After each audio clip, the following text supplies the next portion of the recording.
ए बाई चल हिसाब दे.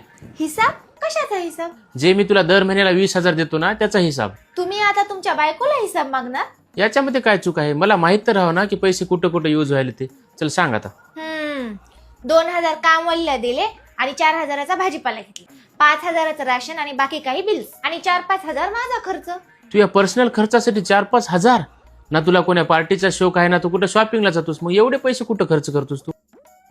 म्हणजे मला काही प्रॉब्लेम नाही, फक्त विचारालो मी. विचार करणं बंद करा आणि चला जेवा. अरे बापो बापो बापो बापो. अहो कसं पडल्या? उठा सांभाळून. हे बघ अजून खर्च वाढला. तू फरशीवर पाणी का सांडलीस? हो पण याच्यामध्ये माझी काय गलती आहे? बरं आता सांग याचा किती खर्च आलाय?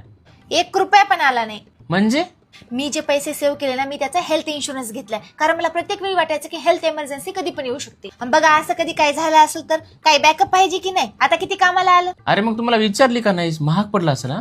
अहो काय नाही, 400 ते 500 रुपये महिन्यामध्ये करोडचं कव्हरेज मिळते आणि अशा हेल्थ इमर्जन्सी मध्ये आपली सेव्हिंग पण वाचते आणि कोणाला पैसे मागायची पण गरज नाही. अरे वा, तू एवढी कधीपासून हुशार झालीस? ते तर मी लहानपणापासूनच आहे.